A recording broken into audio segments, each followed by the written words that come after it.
ओम अथातो ब्रह्म जिज्ञासा ओम।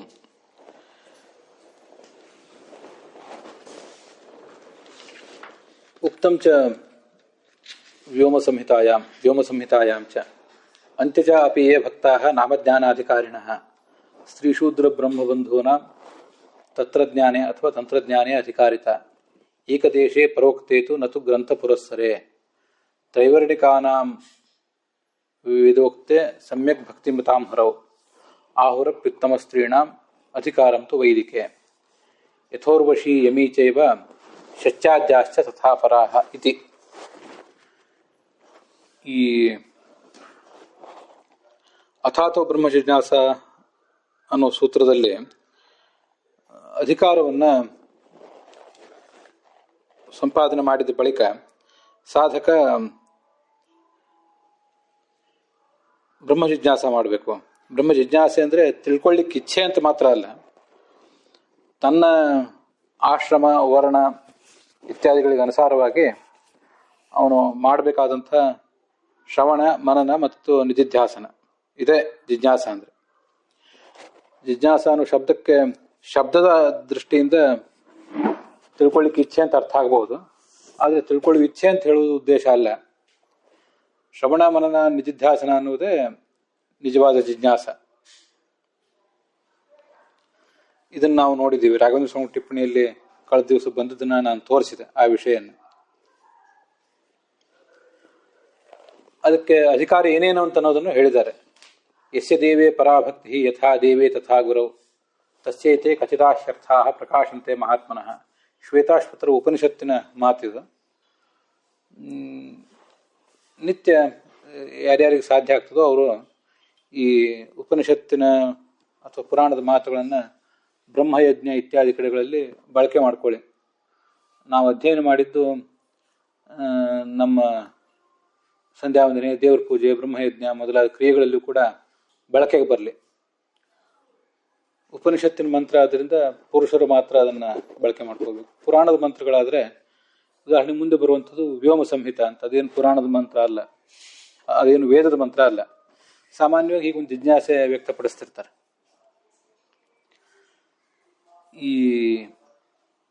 ಅದು ಉಪನಿಷತ್ತು ಅಥವಾ ಶ್ರುತಿ ಅಥವಾ ಅದು ಪುರಾಣದ ಮಂತ್ರ ಅಂತ ನಮಗೆ ಗೊತ್ತಾಗೋದು ಹೇಗೆ ಅಂತ. ಅದಕ್ಕೆ ಒಂದು ಸರಳವಾದ ಉತ್ತರ. ಆಚಾರ್ಯರ ಸರ್ವಮೂಲದಲ್ಲಿ ಅದು ಉಪನಿಷತ್ತಾಗಿದ್ದರೆ ಈ ಪರಮೋಪನಿಷದಿ ಅಂತ ಹೀಗೆಲ್ಲ ಹೇಳ್ತಿರ್ತಾರೆ. ಇವರು ಕೆಲವು ಪ್ರಸಿದ್ಧ ಆಗಿದ್ದರೆ ಶ್ವೇತಾಶ್ವತರ ಉಪನಿಷತ್ತು ಮತ್ತು ಮುಂಡಕ ಮೊದಲಾದ 10 ಉಪನಿಷತ್ತುಗಳಿದ್ದಾಗಿದ್ದರೆ ಅದರಿಂದ ಅವರು ವಿವರಣೆ ಹೇಳೋದಿಲ್ಲ ಅದು ಎಲ್ಲಿ ಬಂದಿದೆ ಅಂತ. ಪರಮೋಪನಿಷತ್ತು ಮಹೋಪನಿಷತ್ತು ಅನ್ನೋದನ್ನು ಮತ್ತೆ ಉದ್ಧರಿಸ್ತಿರ್ತಾರೆ. ಅದ್ರ ಬಗ್ಗೆ ನಮಗೆ ಗೊತ್ತಿಲ್ಲ, ಆದ್ದರಿಂದ ಆ 2 ಹೆಸರುಗಳನ್ನು ಹೇಳ್ತಾರೆ, ಪರಮೋಪನಿಷತ್ ಮತ್ತು ಮಹೋಪನಿಷತ್ ಅಂತ. ಕೆಲವು ಕಡೆ ಶ್ರುತಿ ಅಂತಾರೆ. ಇತ್ತೀಚೆ ತುರಶ್ರುತಿ ಇತಿ ಕಾತ್ಯಾಯನ ಶ್ರುತಿ ಅಂತ ಹೀಗೆಲ್ಲ ಶ್ರುತಿ ಅಂತ ಶಬ್ದ ಪ್ರಯೋಗ ಮಾಡ್ತಿರ್ತಾರೆ. ಶ್ರುತಿ ಉಪನಿಷತ್ತು ಇತ್ಯಾದಿ ಶಬ್ದಗಳನ್ನು ನಾವು ಗಮನಿಸಿ ಅದು ವೇದ ಭಾಗನೋ ಅಥವಾ ಪುರಾಣದ ಭಾಗನೋ ಅಂತ ಗಮನಿಸಬೇಕು. ಹೀಗೆ ಪುರಾಣದ ಭಾಗ ಅಂತಾಗಿದ್ದನ್ನು ಪುರಾಣದ ಶ್ಲೋಕಗಳನ್ನು ಹೇಳುವಂಥ ಸಂಪ್ರದಾಯ ಇದ್ದವರು ಅದನ್ನು ಬಳಕೆ ಮಾಡ್ಕೋಬಹುದು. ಈಗ ಹಿಂದಿಂದು ಆ ಶ್ಲೋಕ ಯಶದೇವ ಪರಾಭಕ್ತಿ, ಅದರಲ್ಲಿ ಏನು ಬಂದಿದೆ? ಭಗವಂತನಲ್ಲಿ ಭಕ್ತಿ ಇರಬೇಕು, ಎಲ್ಲ ದೇವತೆಗಳಲ್ಲೂ ಕೂಡ ಭಕ್ತಿ ಮಾಡಬೇಕು, ಹಾಗೆ ಎಲ್ಲ ಗುರುಗಳಲ್ಲೂ ಕೂಡ ಭಕ್ತಿ ಮಾಡಬೇಕು ಅಂತ. ದೇವೇ ಅಂತ ಅನ್ನೋದನ್ನ ರಾಘವೇಂದ್ರ ಸ್ವಾಮಿ ಟಿಪ್ಪಣಿಗೆ ಅನುಸಾರವಾಗಿ ನಾವು ಅದನ್ನು ನೋಡಿದ್ದೀವಿ. ದೇವೇ ಅಂತ ಏನಿದೆ, ಆ ದೇವೇ ಅಂತ ಅನ್ನೋದನ್ನ ಬಹುವಚನದಲ್ಲಿ ಓದಬೇಕು. ಗುರು ಅಂತ ಅನ್ನೋದನ್ನು ಕೂಡ ಬಹುವಚನದಲ್ಲಿ ಓದಬೇಕು ಅಂತ. ಹೀಗೆ ದೇವೇಶು ಅಂತ ಅರ್ಥ. ದೇವೇಶು ಅಂತ ಓದಿದ್ದರಿಂದ ಎಲ್ಲ ದೇವತೆಗಳಲ್ಲಿ, ಎಲ್ಲ ಗುರುಗಳಲ್ಲಿ.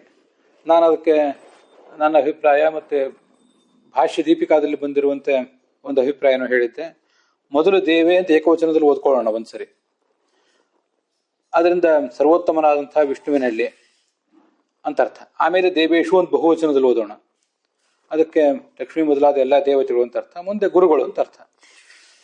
ಹೀಗೆ ಗುರುವು ದೈವವೂ ಆದಂತಹ ಭಗವಂತ ಮೊದಲು ದೇವೇ ಅನ್ನೋ ಶಬ್ದದಿಂದ, ಮುಂದೆ ದೇವತೆಗಳು, ಅವರು ಗುರುಗಳೂ ಆಗಿದ್ದಾರೆ, ಅವ್ರದ್ದೆಲ್ಲರಿಗೂ ನಮಸ್ಕಾರ, ಆಮೇಲೆ ಗುರುಗಳಿಗೆ ನಮಸ್ಕಾರ ಅಂತ ಹೀಗೆ ಅದರದ್ದು ಒಟ್ಟು ತಾತ್ಪರ್ಯ ಆಗ್ತದೆ. ಹೀಗೆ ದೇವತೆಗಳಲ್ಲಿಯೂ ಮತ್ತು ಗುರುಗಳಲ್ಲಿಯೂ ತಾರತಮ್ಯಾನುಸಾರವಾಗಿ ಭಕ್ತಿ ಇರಬೇಕು. ಹಾಗಿದ್ರೆ ಅವನಿಗೆ ಅಲ್ಲಿ ಹೇಳಿದ ಅರ್ಥಗಳು ಅಥವಾ ಮುಖತಃ ಹೇಳದೇ ಇದ್ದ ಅರ್ಥಗಳು ಕೂಡ ಹೊಳಿತವೆ, ಪ್ರಕಾಶಂತೆ ಅಂತ. ಮತ್ತೆ ಅಧಿಕಾರವನ್ನ ವ್ಯೋಮ ಸಂಹಿತಾದಲ್ಲಿ ಕೂಡ ಹೇಳಿದ್ದಾರೆ ಅಂತ ನಾವು ಇವತ್ತು ನೋಡಬೇಕಾದದ್ದು. ಅದಕ್ಕೆ ಈ ಅಂತ್ಯಜಾಪಿ ಭಕ್ತ ಅಂತ ಏನು ಶ್ಲೋಕ ಇದೆಯಲ್ಲ, ಇದರ ಅವತಾರಿಕ ತತ್ವಪ್ರಕಾಶಿಕಾದಲ್ಲಿ ಹೀಗೆ ಹೇಳಿದ್ದಾರೆ. ಅಧ್ಯಯನವತಾಮೇವ ಅಂತ ಹಿಂದೆ 3ನೇ ಅಧ್ಯಾಯದ 4ನೇ ಪಾದದ 12ನೇ ಮತ್ತೆ ಆಮೇಲೆ ಅವಿಶೇಷಾತ್ ಅಂತ 13ನೇ ಸೂತ್ರ ಇದ್ರ ಬಗ್ಗೆ ಎಲ್ಲ ಬಂತು. ಇಷ್ಟೆಲ್ಲ ಅಧಿಕಾರ ಯಾರು ಅಧ್ಯಯನ ಮಾಡಿದ್ದಾನೆ, ಅಧ್ಯಯನ ಮಾಡಿದವನಿಗೆ ಇದನ್ನ ಬ್ರಹ್ಮವಿದ್ಯೆಯಲ್ಲಿ ತೊಡಗುವಂಥ ಅಧಿಕಾರ, ಶ್ರವಣ ಮನ್ನಾದಿಗಳನ್ನು ಮಾಡುವಂಥ ಅಧಿಕಾರ ಅಂತ. ಆದರೆ ಕೆಲವರಿಗೆ ಅಂಥ ಅಧಿಕಾರ ಇಲ್ವಲ್ಲ ಅಂತ ಪ್ರಶ್ನೆ ಬರ್ತದೆ. ನಾನು ಅಧ್ಯಯನವತಾಮೇವ ಬ್ರಹ್ಮವಿದ್ಯಾಯಾಮ್ ಅಧಿಕಾರಿತ್ವೆ, ಅಧ್ಯಯನ ಮಾಡಿದವರಿಗೆ ಮಾತ್ರ ಬ್ರಹ್ಮವಿದ್ಯಾದಲ್ಲಿ ಅಧಿಕಾರ ಅಂತ ನೀವು ಹೇಳಿದರೆ, ತ್ರಿವರ್ಣೇತರೇಷಾಂ ಅಧಿಕಾರ ವಿಧುರಾಣ ಜ್ಞಾನಾಭಾವೇನ ಮೋಕ್ಷಾಭಾವ ಸ್ಯಾತ್ ಇತ್ಯಾಶಂಕಾಂ ಪ್ರಮಾಣೇನ ಪರಿಹರತೆ. ಈ ಮುಂದಿನ ವ್ಯೋಮ ಸಂಹಿತಾದ ಶ್ಲೋಕಗಳೇನಿವೆ ಅದರ ಮೂಲಕ ಅಧಿಕಾರವನ್ನು ಸ್ಪಷ್ಟಪಡಿಸುವುದು ಉದ್ದೇಶ, ಮತ್ತೆ ತ್ರೈವರ್ಣಿಕೇತರರಿಗೆ ಮೋಕ್ಷ ಇದ್ದಂಗಾದೀತಲ್ಲ ಅನ್ನುವಂಥ ಪ್ರಶ್ನಕ್ಕೆ ಉತ್ತರ ಕೊಡುವುದು ಕೂಡ ಅದರ ಉದ್ದೇಶ. ವ್ಯೋಮ ಸಂಹಿತಾಯಾಂಚ ಅದರ ಅರ್ಥ ಏನು ಅದನ್ನೀಗ ನೋಡಬೇಕು. ಅಂತ್ಯಜ ಅಪಿ ಯೇ ಭಕ್ತಾ ನಾಮಜ್ಞಾನಾಧಿಕಾರಿಣ, ಬ್ರಾಹ್ಮಣ ಕ್ಷತ್ರಿಯ ವೈಶ್ಯ ಅಂತ ಈಗೇನು ಒಂದು 3 ಜನ ಇದ್ದಾರೆ, ಅವ್ರನ್ನ ಹೊರತುಪಡಿಸಿದರೆ ಉಳಿದವರಿಗೂ ಕೂಡ ಎಲ್ಲ ರೀತಿಯಾದಂಥ ಅಧಿಕಾರ ಇದೆ. ಬ್ರಹ್ಮವಿದ್ಯಾದಲ್ಲಿ ಅಧಿಕಾರ ಇಲ್ಲದೆ ಇರಬಹುದು, ಆದರೆ ಜ್ಞಾನದಲ್ಲಿ ಅಧಿಕಾರ ಇದ್ದೇ ಇದೆ. ಅಂತ್ಯಜಾಹ ಅಂದರೆ ವರ್ಣಬಾಹ್ಯ, ವರ್ಣದಲ್ಲೇ ವರ್ಣ ವ್ಯವಸ್ಥೆಯಲ್ಲೇ ಸೇರಿದಂಥ ಶೂದ್ರರಿಗೂ ಕೂಡ ಜ್ಞಾನದ ಅಧಿಕಾರ ಇದೆ. ಯಾಕೆಂದರೆ ವರ್ಣಬಾಹ್ಯರಿಗೆ ಅಧಿಕಾರ ಇದೆ ಅಂದರೆ ಇವರಿಗೂ ಕೂಡ ಅಧಿಕಾರ ಇದ್ದೇ ಇದೆ. ಅಂತ್ಯಜಾಪಿ ಭಕ್ತಾಹ ಅಂತದೆ. ಭಕ್ತಾಹ ಅಂತ ಹೇಳಿದ್ದರಿಂದ ಅಧಿಕಾರವನ್ನ ಸೂಚನೆ ಮಾಡಿದಾಗಾಯ್ತು. ಭಕ್ತಿ ಅಂತ ಅನ್ನೋದು ಮುಖ್ಯವಾದ ಅಧಿಕಾರ ಎಲ್ಲದಕ್ಕೂ ಕೂಡ. ಅಂತ್ಯಜ ಅಪಿ ಭಕ್ತಾಹ ಅಂತ ಶಬ್ದ ಇದೆ. ಭಕ್ತಾಹ ಅನ್ನೋ ಮಾತಿನಿಂದ ಆ ವ್ಯೋಮ ಸಂಹಿತ ಅಧಿಕಾರವನ್ನು ಸ್ಪಷ್ಟಪಡಿಸಿದೆ. ನಾಮಜ್ಞಾನಾಧಿಕಾರಿಣ, ಮತ್ತೆ ತಂತ್ರಜ್ಞಾನೇ ಅಧಿಕಾರಿತ ಅಂತಿದೆ. ತಂತ್ರಜ್ಞಾನೇ ಅಧಿಕಾರಿತ ಅಂದ್ರೆ ತಂತ್ರಂ ಪಂಚರಾತ್ರಾದಿ ಅಂತಾರೆ ಚೇತೀರ್ಥ. ತಂತ್ರ ಅಂದ್ರೆ ಪಂಚರಾತ್ರ ಮೊದಲಾದಂತಹ ತಂತ್ರಗಳು ಅಂತ ಅದರ ತಾತ್ಪರ್ಯ ಆಗ್ತದೆ. ಇದ್ರ ಬಗ್ಗೆ ತಂತ್ರಜ್ಞಾನೇನೋ ಅಥವಾ ತಂತ್ರಜ್ಞಾನೇನೋ ಅಂತ ಅನ್ನೋದು ಮುಂದೆ ನೋಡೋಣ.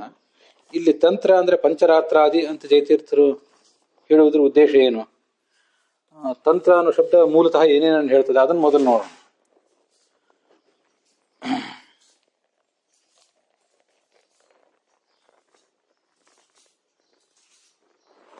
ಈ ವೇದ ಮೊದಲಾದವುಗಳನ್ನು ಅಪೌರುಷೇಯ ಅಂತೀವಿ, ವೇದೇತರವಾದ ಸಾಹಿತ್ಯವನ್ನ ಪೌರುಷೇಯ ಅಂತೀವಿ.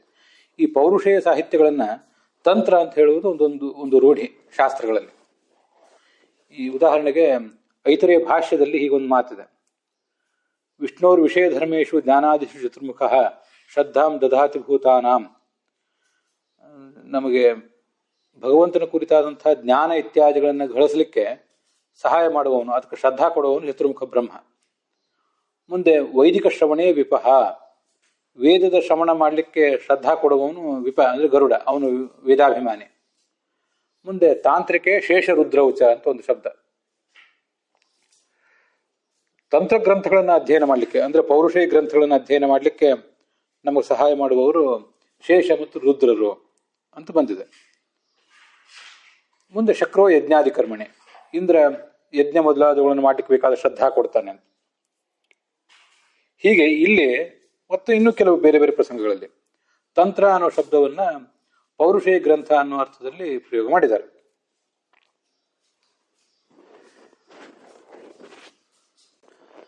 ಐತರೇಯ ಉಪನಿಷತ್ನಲ್ಲೇ ಮತ್ತೊಂದು ಕಡೆ ಅಗ್ನಿ ವಾಗಗ್ನಿ ಚಕ್ಷುರಸಾವಾದಿತ್ಯ ಚಂದ್ರಮಾ ಮನೋ ದಿಶಶ್ರೋತ್ರಂ ಅಂತ ಹೀಗೆ ಇಂದ್ರಿಯಾಭಿಮಾನಿ ದೇವತೆಗಳನ್ನು ವರ್ಣನೆ ಮಾಡುವಂಥ ಪ್ರಸಂಗ ಇದೆ. ಅಲ್ಲಿ ಈ ಚಂದ್ರ ಮತ್ತು ಮಿತ್ರ, ಯಮ, ವರುಣ, ಕುಬೇರ ಇವರೆಲ್ಲರೂ ಕೂಡ ದಿಗೀಶ್ವರಾಹ. ಮಿತ್ರೋ ಯಮಶ್ಚ ವರುಣ ಕುಬೇರಶ್ಚ ದಿಗೀಶ್ವರಾಹ. ಶ್ರೋತ್ರಾಭಿಮಾನಿನ ಸರ್ವೇ, ಇವರೆಲ್ಲರೂ ಕೂಡ ಕಿವಿಯ ಅಭಿಮಾನಿಗಳು. ದಿಕ್ಕಿನ ಅಭಿಮಾನಿಗಳು ಹೌದು, ಕಿವಿಯ ಅಭಿಮಾನಿಗಳು ಹೌದು. ಅಲ್ಲಿ ವೈದಿಕ ಶ್ರವಣೋಚಿತಂ ಶ್ರೋತ್ರಂ, ಈ ವೇದದ ಶ್ರವಣ ನಮಗೇನಾಗಬೇಕಲ್ಲ, ಅದಕ್ಕೆ ಒಂದು ಕಿವಿ ಬೇಕು. ಕಿವಿ ನಮಗೆ ಪೌರುಷೇಯ ಗ್ರಂಥಗಳನ್ನು ಅಧ್ಯಯನ ಮಾಡಲಿಕ್ಕೂ ಬೇಕು, ಅಪೌರುಷೇಯ ಗ್ರಂಥಗಳನ್ನು ಅಧ್ಯಯನ ಮಾಡಲಿಕ್ಕೂ ಬೇಕು. ಅಪೌರುಷೇಯ ವೇದ ವಿದ್ಯಾ ಶ್ರವಣಕ್ಕೆ ಬೇಕಾದ ಶ್ರೋತ್ರ ಸಾಮರ್ಥ್ಯ ನಮಗೆ ಬರೋದು ಚಂದ್ರನ ಅಧೀನ. ಮುಂದೆ ತಥಾ ಸ್ಮಾರ್ಥ ತಾಂತ್ರಿಕ ಶ್ರವಣೋಚಿತಂ ಯಮಃ ಅಂತ ಇಲ್ಲಿರೋದು. ಇಲ್ಲಿ ತಾಂತ್ರಿಕ ಅಂತ ಶಬ್ದ ಇದೆ ಮತ್ತು ಸ್ಮಾರ್ಥ ಅಂತ ಶಬ್ದ ಇದೆ, ಅದನ್ನು ಕೂಡ ನಾವೆಲ್ಲ ಗಮನಿಸಬೇಕು. ಸ್ಮಾರ್ಥ ತಾಂತ್ರಿಕ ಅಂದ್ರೆ ಇವು ಪೌರುಷೇಯ ಗ್ರಂಥಗಳು, ಸ್ಮಾರ್ಥ ಅಂದ್ರೆ ಸ್ಮೃತಿ ಗ್ರಂಥಗಳು. ಮತ್ತೆ ಪಂಚರಾತ್ರ ಅಂತ ಇಲ್ಲಿ ಜಯತೀರ್ಥರು ಕೂಡ ಪಂಚರಾತ್ರ ಅದೇ ಅಂತ ಹೇಳಿದ್ದಾರೆ, ಅದನ್ನು ಗಮನಿಸಬೇಕು. ಅಂದ್ರೆ ಸ್ಮಾರ್ಥ ತಾಂತ್ರಿಕ ಇವೆರಡು ಶಬ್ದಗಳು, ಸ್ಮೃತಿ ಮತ್ತು ತಾಂತ್ರಿಕ ಇವೆರಡು ಶಬ್ದಗಳು ಪೌರುಷೇಯ ಗ್ರಂಥಗಳನ್ನು ಹೇಳ್ತಾರೆ.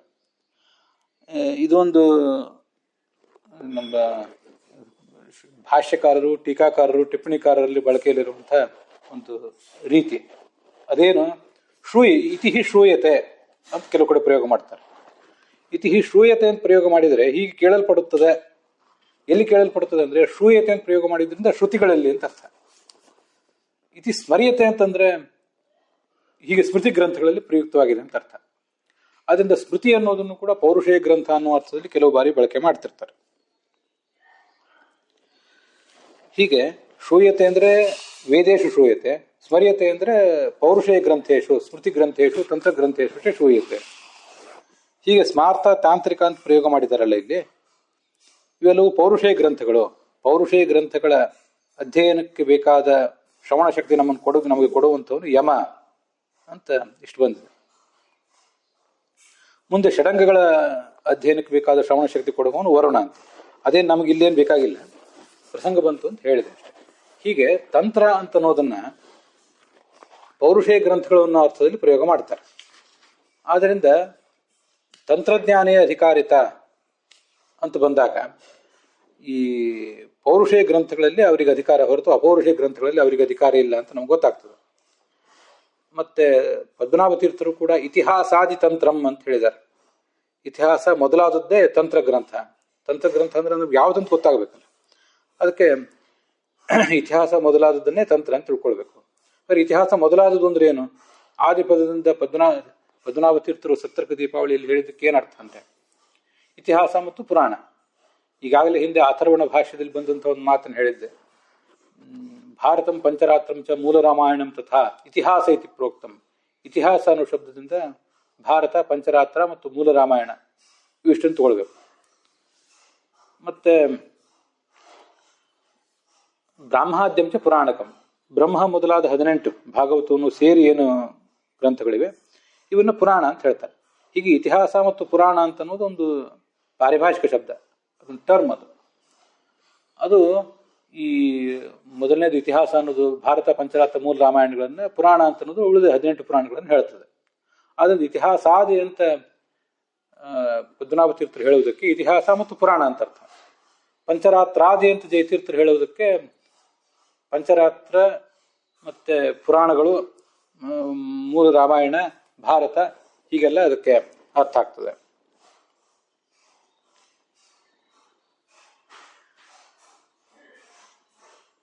ತಂತ್ರ ಅಂದ್ರೆ ಪಂಚರಾತ್ರಾದಿಗಳು ಅಂತ ಇಷ್ಟೇ ಕನ್ನಡದಲ್ಲಿ ಅನುವಾದ ಮಾಡಿದ್ದಾರೆ. ಆದ್ರಿಂದ ಅವರಿಗೆ ಅಧ್ಯಯನಾಭಾವೇನ ವೈದಿಕ ಜ್ಞಾನ ಅನಧಿಕಾರಿತ್ವೇಪಿ, ವೇದಗಳನ್ನೇ ಅಧ್ಯಯನ ಮಾಡಲಿಕ್ಕೆ ಅವರಿಗೆ ಅಧಿಕಾರ ಇಲ್ಲ. ಆದ್ರಿಂದ ಅವರಿಗೆ ವೈದಿಕ ಜ್ಞಾನ ಬರದೇ ಹೋದರೂ ಕೂಡ ತ್ರಿವರ್ಣೇತರೇಷಾಂ ನಾಮಜ್ಞಾನಾಧಿಕಾರಿತ್ವಾತ್ ಮೋಕ್ಷ ಉಪಪತ್ತಿ ಇತಿ ಭಾವ.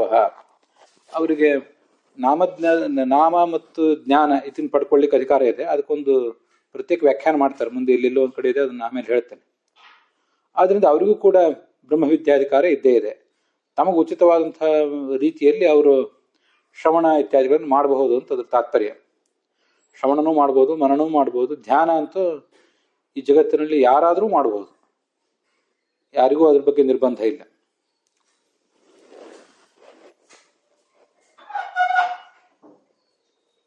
ಅಂತ್ಯಜಾಪಿ ಭಕ್ತ ನಾಮಜ್ಞಾನಾಧಿಕಾರಿಣ. ಮುಂದೆ ಸ್ತ್ರೀ ಶೂದ್ರ ಬ್ರಹ್ಮಬಂಧು ನಾಮ. ಸ್ತ್ರೀಯರು ಮತ್ತೆ ಶೂದ್ರರು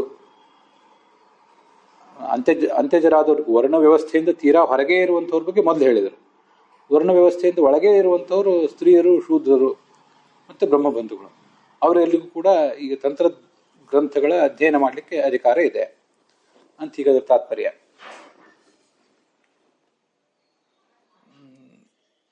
ಸಪತ್ನೀಮೇ ಪರಾಧಮ ಇತ್ಯಾದೋ ಸ್ತ್ರೀಣಾಮಪಿ ವೇದಾಧಿಕಾರ ದರ್ಶನಾತ್ ಕಥಂ ತಾಸಾಂ ಅನಧಿಕಾರ ಇತ್ಯತಃ ಉಕ್ತಸ್ಯ ಅಪವಾದಮಾಹ ಆಹುರಪಿ ಉತ್ತಮ ಸ್ತ್ರೀಣಾಮಿತೆ.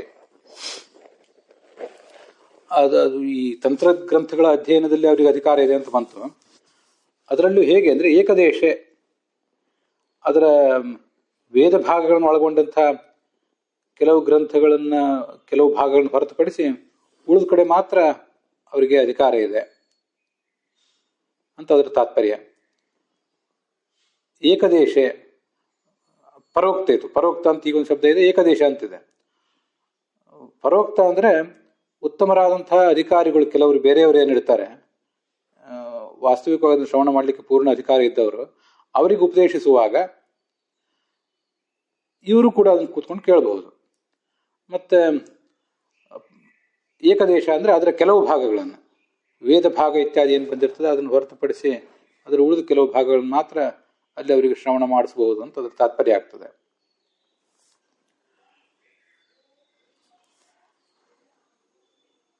ತ್ರೈವರ್ಣಿಕಾನಾಂ ವೇದೋಕ್ತೆ ಸಮ್ಯಕ್ ಭಕ್ತಿಮತಾಂ ಹೊರವು. ತ್ರಿವರ್ಣದಲ್ಲೇ ಸೇರಿದವರಾಗಿದ್ದರೆ ಪುರುಷರು, ಬ್ರಾಹ್ಮಣ, ಕ್ಷತ್ರಿಯ, ವೈಶ್ಯ ಅಂತ ಹೀಗೆ ಅವರು ತ್ರಿವರ್ಣದಲ್ಲೇ ಸೇರಿದವರಾದ್ದರಿಂದ ಅವರಿಗೆ ವೇದೋಕ್ತವಾದ ವಿಷಯದಲ್ಲೇ ಭಕ್ತಿ ಇದ್ರೆ ಅಧಿಕಾರ ಇದೆ ಅಂತ ಅದರ ತಾತ್ಪರ್ಯ. ಅದಕ್ಕೆ ವ್ಯಾಖ್ಯಾನಗಳೆಲ್ಲ ಹೀಗೆ ಹೇಳ್ತಾರೆ. ನಾನೀಗಾಗಲೇ ಅದನ್ನು ಹೇಳಿದೆ. ವರ್ಣ ವ್ಯವಸ್ಥೆಯಲ್ಲೇ ಇರುವಂತಹ ಶೂದ್ರರಿಗೆ ಮತ್ತು ವರ್ಣ ವ್ಯವಸ್ಥೆಯಿಂದ ಭಿನ್ನರಾದಂತಹ ತೀರಾ ಕೀಳಾದಂತಹ ವ್ಯಕ್ತಿಗಳಿಗೂ ಕೂಡ ಅಂತ ಅರ್ಥ.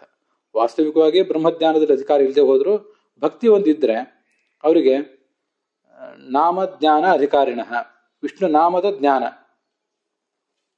ಭಗವಂತನ ನಾಮಗಳನ್ನು ತಿಳಿದುಕೊಂಡು ಅದನ್ನು ಜಪ ಮಾಡಲಿಕ್ಕೆ ಇತ್ಯಾದಿಗಳಿಗೆ ಯಾವುದೇ ತೊಂದರೆ ಇಲ್ಲ ಅಂತ ಅದರ ತಾತ್ಪರ್ಯ.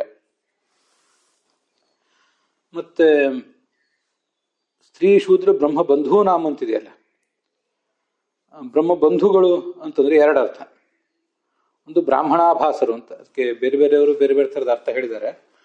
ಅದರಲ್ಲಿ ಬ್ರಾಹ್ಮಣರನ್ನು ತಮ್ಮ ಬಂಧುಗಳು ಅಂತ ಹೇಳ್ಕೋತಾರೆ ಇವರು. ವಸ್ತುತಃ ಇವರಿಗೇನು ಬ್ರಾಹ್ಮಣರಾಗಿ ಇರೋ ಅಧಿಕಾರ ಇಲ್ಲ, ಬ್ರಾಹ್ಮಣರು ಅಂತ ಹೇಳ್ಕೋತಾರೆ ಅಂತ ಅದರ ತಾತ್ಪರ್ಯ. ಭಾಷ್ಯ ದೀಪಿಕಾದಲ್ಲಿ ಸ್ತ್ರೀಯಶ್ಚ ಶೂದ್ರಾಶ್ಚ ಬ್ರಹ್ಮಬಂಧವ ಅಂದ್ರೆ ಬ್ರಾಹ್ಮಣ ಆಭಾಸಾಹ ಅಂತ ಅದಕ್ಕೆ ವಿಗ್ರಹ ಇದೆ. ಬ್ರಾಹ್ಮಣರಂತೆ ಕಾಣ್ತಾರೆ, ಆದರೆ ಬ್ರಾಹ್ಮಣ ತಂದೆ ತಾಯಿಗಳಿಗೆ ಜನಿಸಿದವರು ಆಗಿದ್ದಾರೆ.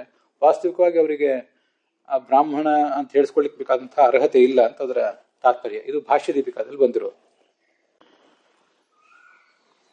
ಶ್ರೀನಿವಾಸ ತೀರ್ಥರು ಹೇಳೋ ಪ್ರಕಾರ ಬ್ರಾಹ್ಮಣಾನ್ ಬಂಧೂನ್ ವ್ಯಪದಿಶತಿ ನ ಸ್ವಯಂ ಬ್ರಾಹ್ಮಣ ಯಾ ಸಹ ಬ್ರಹ್ಮಬಂಧು ಅಂತ. ಗೋವಿಂದಾಚಾರ್ಯರು ಕೂಡ ಇದೇ ಥರದ ಅರ್ಥ ಹೇಳಿದ್ದಾರೆ. ಬ್ರಾಹ್ಮಣರನ್ನ ತನ್ನ ಉತ್ತಮ ಬ್ರಾಹ್ಮಣರಾದಂಥವರು, ಸದಾಚಾರಿಗಳು, ಸದ್ವಿಚಾರಿಗಳೇನಿದ್ದಾರೆ ಅವರನ್ನು ತನ್ನ ಬಂಧುಗಳು ಅಂತ ಇವನು ಹೇಳ್ಕೊತಾನೆ. ಹೌದ್ರಿ, ನಾನು ಅವ್ರ ವಂಶದಲ್ಲೇ ಹುಟ್ಟಿದವನು, ನನಗೆ ಅವ್ರ ಸಂಬಂಧಿಕರು ಅಂತ ಹೀಗೆಲ್ಲ ಹೇಳ್ಕೊತಿರ್ತಾನೆ ಯಾರ್ಯಾರನ್ನೋ ಕುರಿತು. ಆದರೆ ನ ಸ್ವಯಂ ಬ್ರಾಹ್ಮಣ, ತಾನು ಮಾತ್ರ ಅದಕ್ಕೆ ಬೇಕಾದಂಥ ಅರ್ಹತೆಯನ್ನು ಸಂಪಾದನೆ ಮಾಡಿಲ್ಲ, ಸಹ ಬ್ರಹ್ಮಬಂಧು ಅಂತ. ತತ್ರಾಪಿ ನ ಸ್ವಾತಂತ್ರ್ಯೇಣ ಅಧಿಕಾರ, ಅವರಿಗೆ ಓದುವ ಅಧಿಕಾರ ಇಲ್ಲ, ಅದು ಪರೋಕ್ತ, ಇನ್ನೊಬ್ರು ಯಾರು ಹೇಳಬೇಕು ಅಂದ್ರೆ ಪರಂಪ್ರತಿ ಉಕ್ತೆ ಅಂತ ಹೀಗರ್ಥ.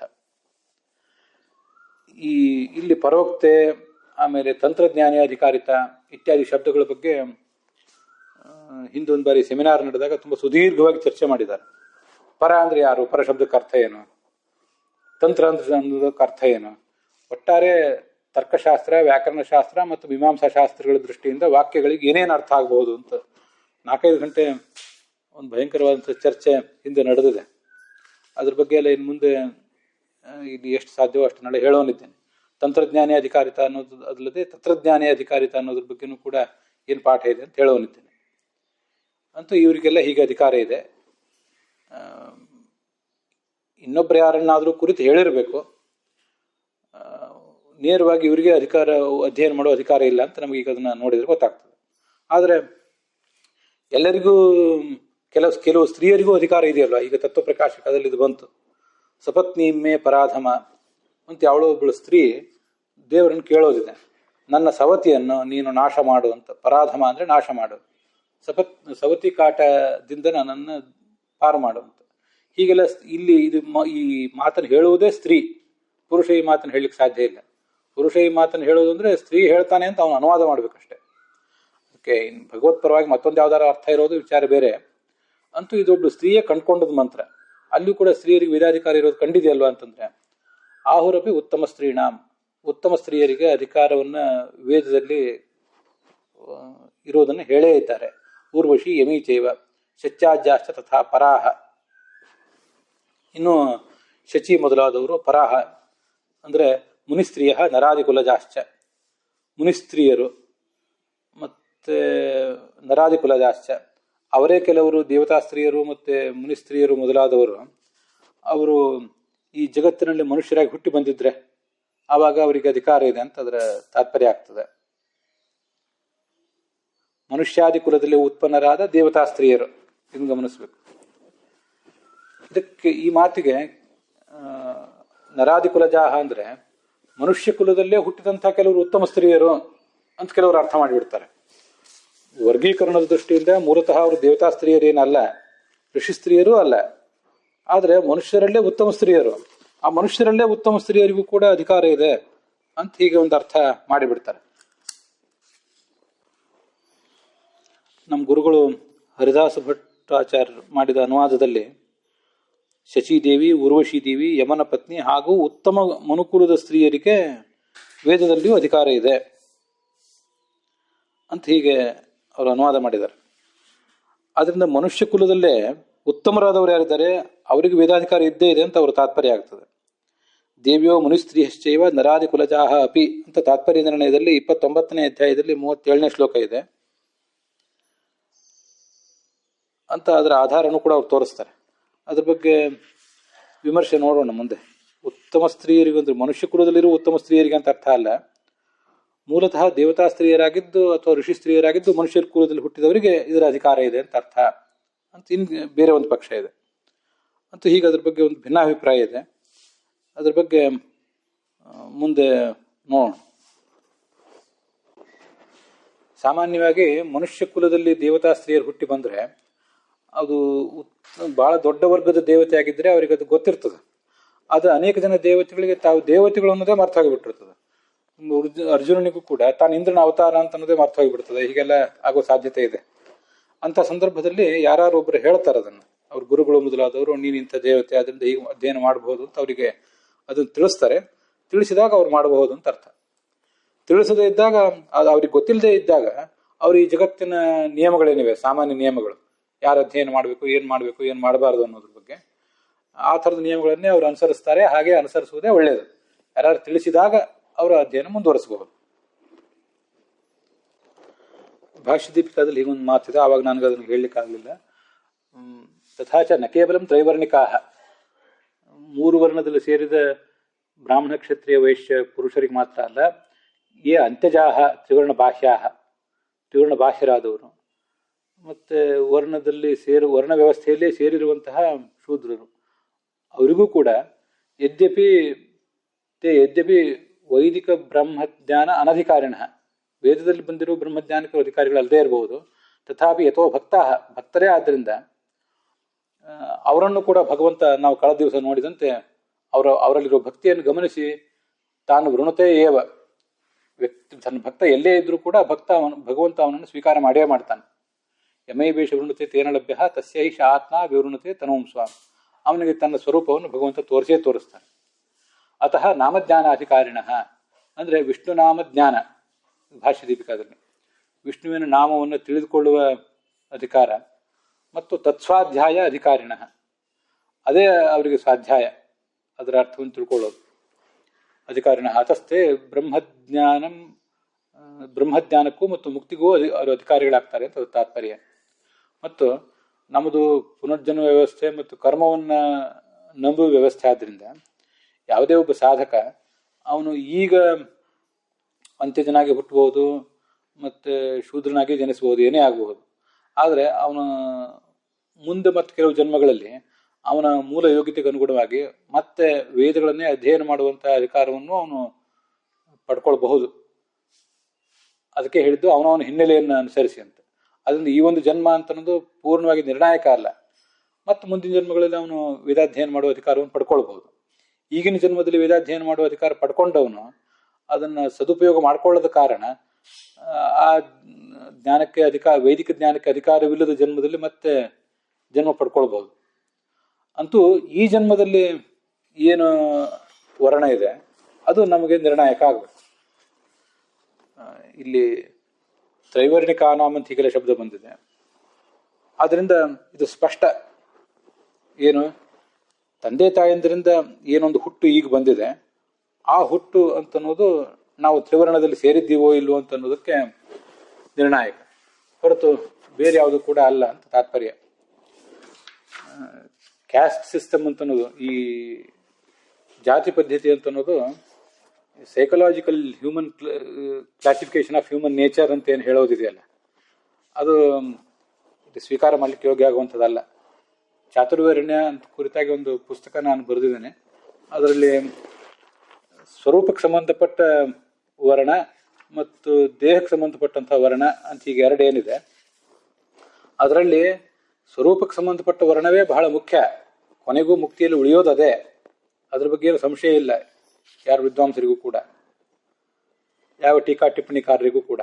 ಆದರೆ ಈಗ ನಾವು ಕರ್ತವ್ಯವನ್ನು ತೀರ್ಮಾನ ಮಾಡಲಿಕ್ಕೆ, ಯಾರು ಬ್ರಾಹ್ಮಣ ವರ್ಣಕ್ಕೆ ಸಂಬಂಧಪಟ್ಟ ಕೆಲಸಗಳು ತೊಡಗಬೇಕು, ಕ್ಷತ್ರಿಯ ವರ್ಣಕ್ಕೆ ಸಂಬಂಧಪಟ್ಟ ಕೆಲಸದಲ್ಲಿ ಯಾರು ತೊಡಗಬೇಕು ಅನ್ನೋದನ್ನೆಲ್ಲ ತೀರ್ಮಾನ ಮಾಡಲಿಕ್ಕೆ ಉಪಯೋಗ ಆಗುವುದು ಆ ಸ್ವರೂಪದ ವರ್ಣ ಅಲ್ಲ. ಅದು ನಮ್ಮ ದೇಹದಿಂದ ಬಂದಿರುವಂತಹ ವರ್ಣವೇ ನಮಗೆ ಅದರಲ್ಲಿ ನಿರ್ಣಾಯಕ ಆಗ್ತದೆ. ಅದು ಯಾರಿಗೂ ಗೊತ್ತಾಗೋದಿಲ್ಲ. ಅದರಿಂದ ನಾನು ಈಗಾಗಲೇ ಆ ಮಾತು ಬಂತು, ದೇವತಾ ಪುರುಷರಿಗೂ ಕೂಡ ದೇವತಾ ಸ್ತ್ರೀಯರಿಗೂ ತಾವಿಲ್ಲಿ ಹುಟ್ಟಿ ಬಂದವರಿಗೆ ತಾವು ದೇವತೆಗಳು ಹೌದೋ ಅಲ್ಲೋ ಅಂತ ಗೊತ್ತಾಗ್ತಿರೋದಿಲ್ಲ. ಆದ್ರಿಂದ ಒಬ್ಬ ವ್ಯಕ್ತಿ, ನಮ್ಮಂಥ ಸಾಮಾನ್ಯ ವ್ಯಕ್ತಿ, ಅವನು ನಾನು ಬ್ರಾಹ್ಮಣನೋ ಕ್ಷತ್ರಿಯನೋ ವೈಶ್ಯನೋ ಅಂತ ಹೀಗೆ ಅವನಿಗೆ ಸಂಶಯ ಬರ್ಲಿಕ್ಕೆ ತೊಡಗಿದ್ರೆ, ಸ್ವರೂಪಕ್ಕೆ ಸಂಬಂಧಪಟ್ಟ ವರ್ಣವನ್ನೇ ನಿರ್ಣಾಯಕವಾಗಿ ಇಟ್ಕೋಬೇಕು, ಅದನ್ನೇ ಎಲ್ಲರೂ ಆಚರಿಸಬೇಕು ಅಂತ ಒಂದು ಕರೆ ಕೊಡುವುದೇನಿದೆ ಅದು ಬಹಳ ಅಪಾಯಕಾರಿ.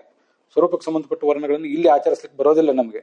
ಅದು ಆಚರಿಸ್ಲಿಕ್ಕೆ ಇರೋದಲ್ಲ, ಕೊನೆಗೆ ಮುಕ್ತಿಯಲ್ಲಿ ಆವಿಷ್ಕೃತ ಮಾಡ್ಕೊಳ್ಳಿಕ್ಕೆ ಇರೋದದು. ಇಲ್ಲಿ ಆಚರಿಸ್ಲಿಕ್ಕೆ ನಮಗಿರೋದು ದೇಹಕ್ಕೆ ಸಂಬಂಧಪಟ್ಟಂಥ ವರ್ಣ ಮಾತ್ರ. ಆದ್ದರಿಂದ ಅಂಥ ವಾದಗಳ ಬಗ್ಗೆ ನಮಗೆ ಎಚ್ಚರಿಕೆ ಇರಬೇಕು.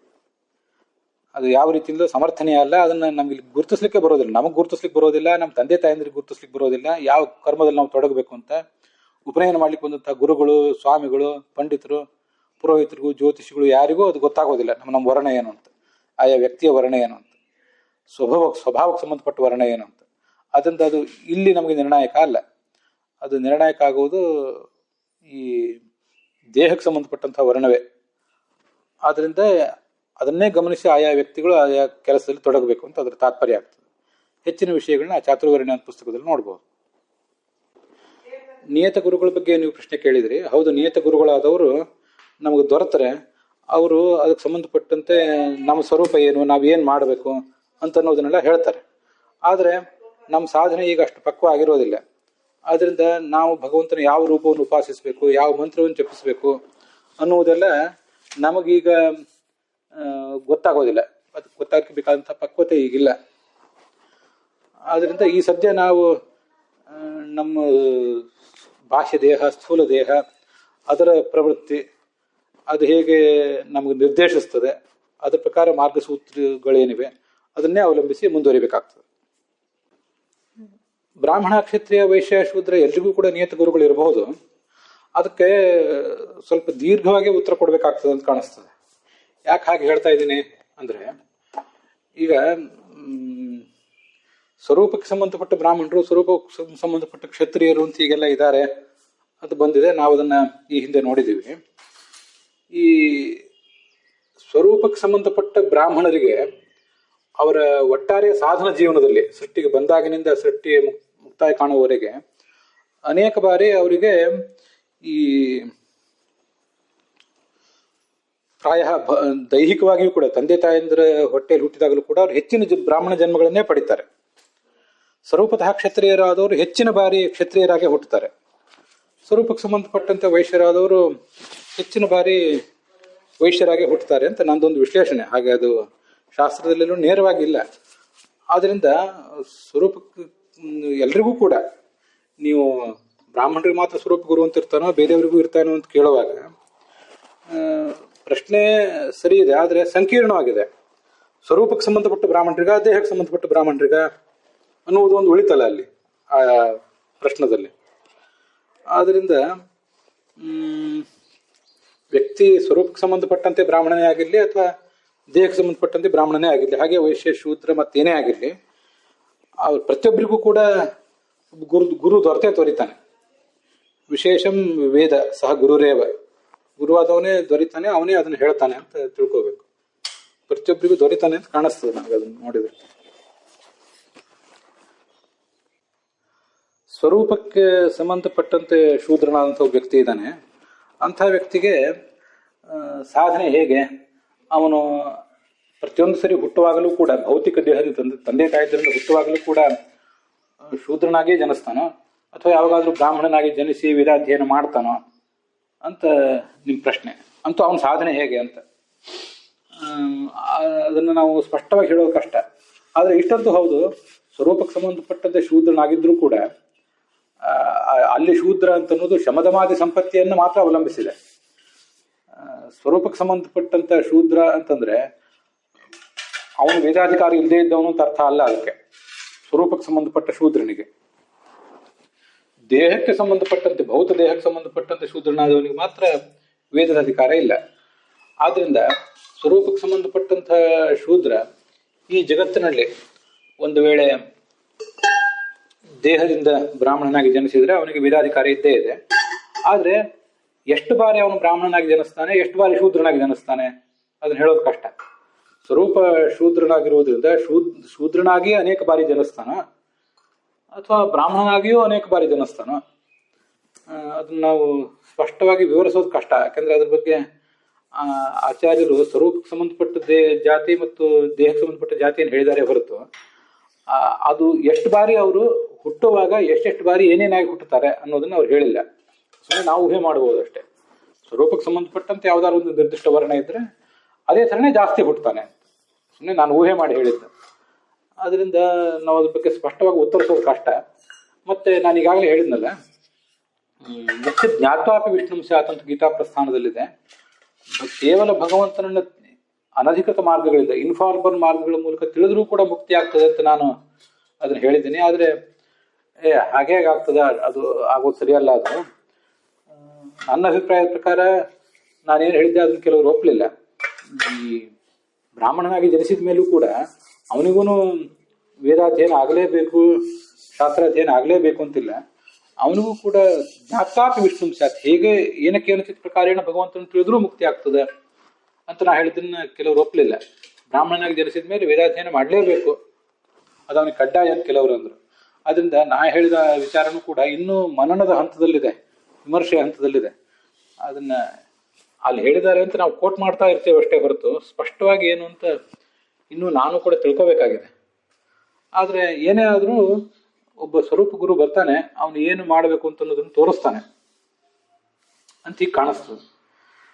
ಅದರಿಂದ ಸ್ವರೂಪತಃ ಶೂದ್ರನಾದವನಿಗೂ ಕೂಡ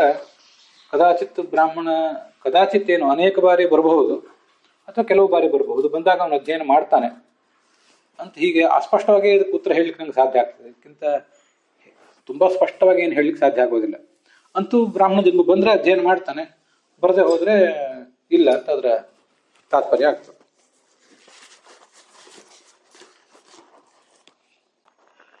ಅಲ್ಲಿಗೆ ಈ ಭಾಗ ಸಮಾಪ್ತ ಆಗಿದೆ.